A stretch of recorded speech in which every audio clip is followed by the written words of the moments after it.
Hi guys, and Merry Christmas. I hope you're enjoying the holidays and having some real quality time with your family and the people you love. In today's Christmas edition, I decided to share with you 3 factors that, if you get right, will guarantee your success as an Amazon FBA seller. Whether you're just starting out or you're already selling, adopting this mindset and concept will make a huge difference and will have a huge positive impact on your sales.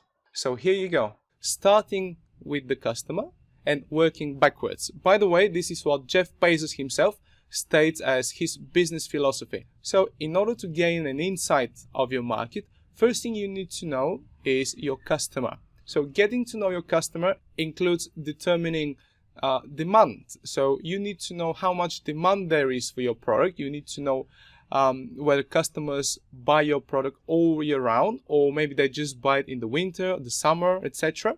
That will determine the seasonality of your product. Next thing you need to figure out is whether your customers are likely to purchase multiple units at a time. For example, let's say I sell face towels and I have to figure out, are my customers going to purchase 2, 3, 5, 10 towels at a time? Maybe they have 2, 3 bathrooms. Maybe they're going to buy for friends, or maybe they just want to have replacement towels. So if the answer is yes, that's a good thing. You want to sell products that customers are likely to purchase multiple units at a time. Then next thing you need to ask yourself is, are my customers likely to come back to me and buy more, whether for themselves or as a present for friends or family? Next thing you need to study is, what is it customers complain about this product?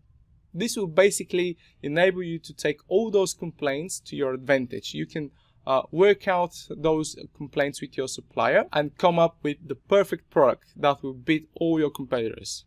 Finally, you need to find out what other items customers buy with your item, whether it's a complementary item, whether it's accessory, or whether it's some essential item that they use with your product.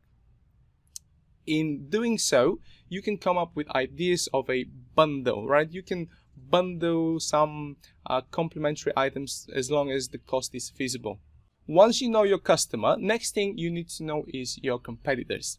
It's important that you know how many competitors are out there, so you know how easy or difficult will be to compete against them. Next thing you need to find out is the highest, lowest and average price of your competitors, so you can more accurately estimate your return on investment. Next thing you want to know is product ratings of your competitors. Basically, the lower the product rating of your competitors, the easier it will be for you to compete against them. Another thing you need to know is how much your competitors sell a month. The easiest way to do that is to simply find the BSR, the best sellers rank of a product, and paste it onto the sales estimator. And here's a tip that works extremely well for me. I like to find the date when a product was first available. Basically, in most cases, you can find this information in the product description just below the best sellers rank. And as a general rule of thumb, the more recently a product was launched and is doing over 300 sales a month, the easier it will be for you to make more than 300 sales a month really soon after you launch your product. Finally, you need to take into account your competitors' product images. Now, this is super important. Very often you find product listings that sell extremely well but have very poor product images. For example, they may have only 1 or 2 product images, or maybe their product images are of low quality, or something that I very often see is that most competitors have the same or very similar product images. So think of ways how to make your picture look different, and basically this is how you're going to stand out from your competitors. And trust me, in e-commerce, one image tells more than 1,000 words. If you have beautiful picture that's different to your competitors, it will really make a difference in terms of sales. Alright, and once you know your competitors, it's time to know your costs. As a general rule of thumb, I want to have a return on investment of minimum 50%. And that's basically what I recommend to you as well. So first thing you need to figure out is product cost. The easiest and most accurate way to do that is to simply contact several suppliers and get quotation for the product. Next thing you need to figure out is shipping cost. The best way to do that is to just ask suppliers for quotation for air freight, air express and ocean freight. I've provided some shipping prices as a general guide.